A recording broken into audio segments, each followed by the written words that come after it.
प्यारे बच्चों नमस्कार। आज हम पढ़ेंगे प्रश्नावली 1.1 का दूसरा सवाल। दूसरा सवाल है, दर्शाइए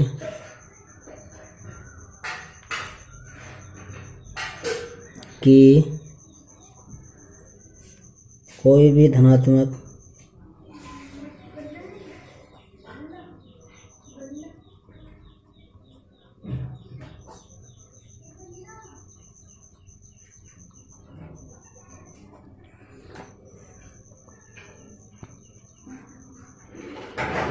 दर्शाइए कि कोई भी धनात्मक विषम पूर्णांक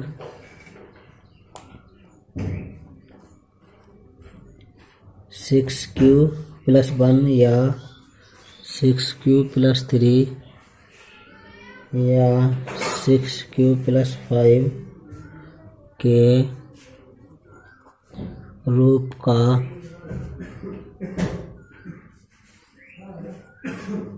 होता है, जहाँ Q कोई पूर्णांक है।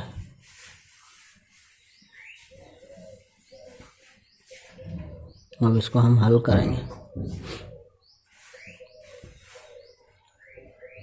देखिए, ये सेम पहले क्वेश्चन की तरह है जो हमने कल कराया था। माना ए कोई धनात्मक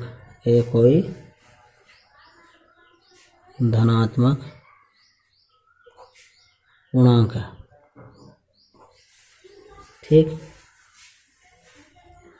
तथा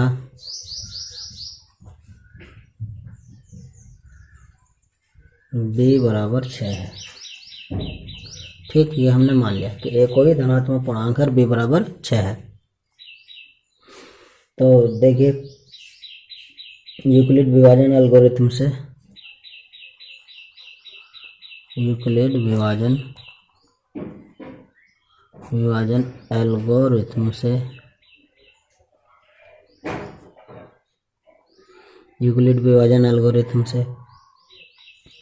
तो देखो, मैं और रफली इधर को आपको बताता चलता हूँ पहले की तरह।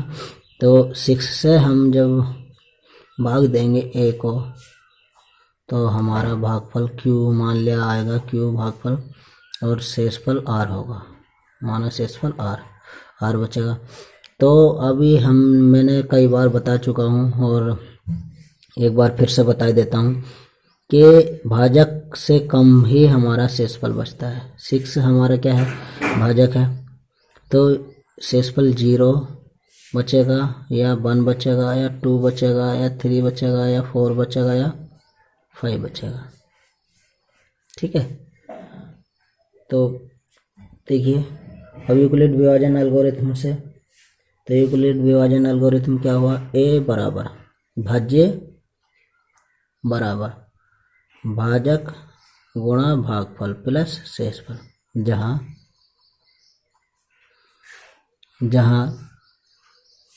r बराबर 1 2 0 1 2 3 4 5। इसलिए हमारे क्या हो जाएंगे, a के संभव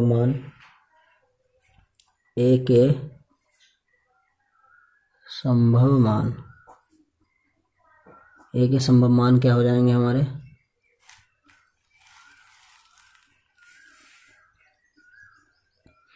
यदि हम r की जगह 0 लें यहाँ तो हमारा आ जाएगा 6q, r की जगह यहाँ 1 लें तो हमारा आ जाएगा 6q प्लस 1, r की जगह अगर हम 2 लें तो 6q प्लस 2, r की जगह अगर हम 3 लें तो 6q प्लस 3, r की जगह हम 4 लें तो 6q प्लस 4, r की जगह और हम 5 लें तो हमारा हो जाएगा 6q प्लस 5। ये हमारे संभव मान हो जाएंगे। अब हमें बताना है कि हमें बताना था कि 6q plus 1, 6q plus 1, 6q plus 3, 6q plus 5 के रूप का होता है कोई भी धनात्मक विषम पूर्णांक जो है इसके रूप का होता है। तो हमें ये बताना है तो अब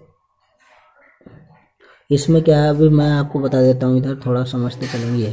6 क्यू 2 से भाज्य है इसमें, अर्थात 2 हमारा इसमें गुणनखंड है। ठीक है, देखो 6 क्यू 2 इंटू 3 क्यू, और ये इसमें भी 2 हमारा गुणनखंड है। 6 क्यू प्लस 2 तो आ गया 3 क्यू प्लस 1। ठीक है, इसमें भी 2 हमारा ये गुणनखंड है, कॉमन है, ऐसा मान लेंगे। तो फिर हमारा ये देखिए 6 क्यू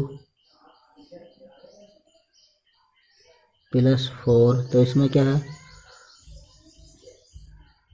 3 क्यू प्लस 2। ठीक, तो ये पता लगा, तो आगे हम जान लेते हैं।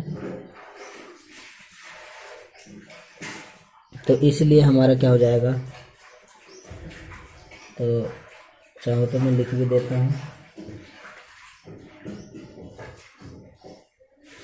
अगर आप चाहें तो मैं लिख देता हूँ। ये लीजिए,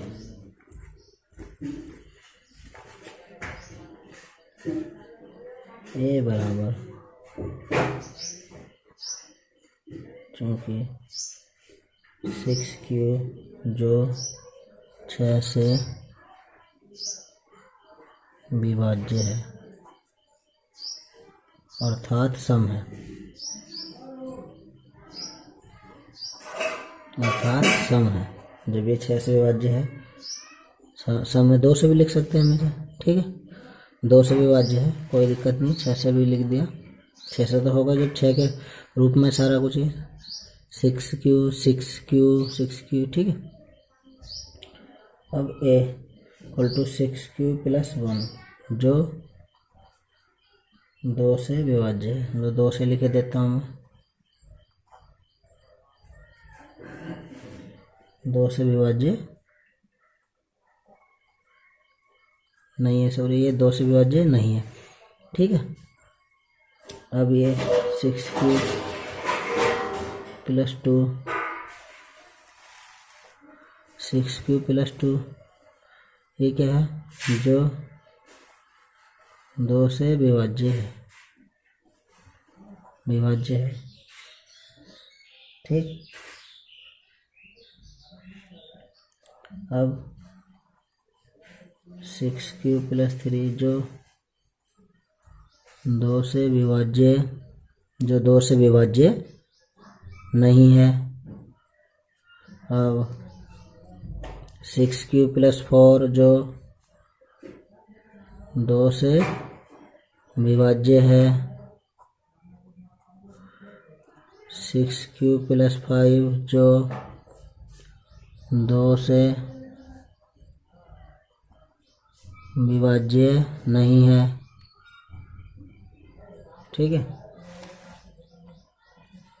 तो इसलिए जो है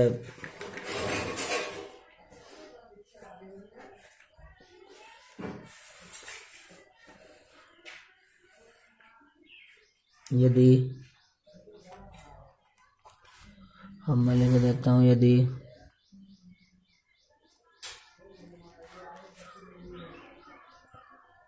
ए बराबर 6 क्यू या 6 क्यू प्लस 2 या 6 क्यू प्लस 4 हो तो ये संख्याएं सम हो, तो ये संख्याएं सम धन पूर्णांक है, सम धन पूर्णांक है, सम धन पूर्णांक है।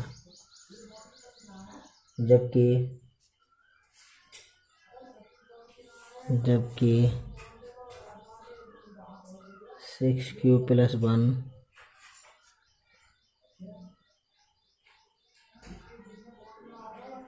या 6 क्यू प्लस 3 या 6q + 5 विषम धन पूर्णांक है। विषम धन पूर्णांक है। विषम धन पूर्णांक है जहाँ q कोई पूर्णांक है। जहाँ q कोई पूर्णांक है। ठीक है, तो एक बार पुनः समझा देता हूँ जिससे ठीक से आपको समझ में आ जाए। दर्शाना है हमें, दर्शाइए कि कोई भी धनात्मक विषम पूर्णांक 6q + 1, 6q + 3 या 6q + 5 के रूप का होता है जहाँ q पूर्णांक है। तो हमने मान लिया a कोई धनात्मक पूर्णांक है तथा b = 6 है। तो मैंने क्या किया, 6 से जब हम a को भाग देंगे तो हमारा क्यूब मान लिया भागफल आता है और शेषफल हमारे ये बचते हैं 0, 1, 2, 3, 4, 5। ठीक, क्योंकि शेषफल हमारा हमेशा भाजक से कम ही बचता है, डिविजर से हमारा हमेशा कम ही बचता है शेष। तो यूक्लिड विभाजन क्रिया में क्या होती है हमारी कि भाज्य बराबर भागफल गुणा भाज्य बराबर भाज्य गुणा भागफल प्लस शेषफल। ठीक, तो अब हमने यदि शेष हमारा 0 माना तो शेष 0 माना तो हमारा क्या आ जाएगा 6q, 1 माना तो 6q + 1, ठीक, 2 माना तो 6q + 2, 3 माना तो 6q + 3, 4 माना तो ये। ठीक है, ये हमारा ये आ गया। तो अब हमें ये पता लगा कि यदि हमारी संख्या ये जो है ये 6q में से 6q + इनमें से अगर कोई भी संख्या कोई भी पद जो है 2 से विभाज्य होता है या 6 से तो जो है वो सम माना जाता है। अगर वो 2 से विभाज्य नहीं होता तो वो विषम माना जाता है, ऐसा मान लें आप। मौखिकली मैं आपको जनरली बता रहा हूँ।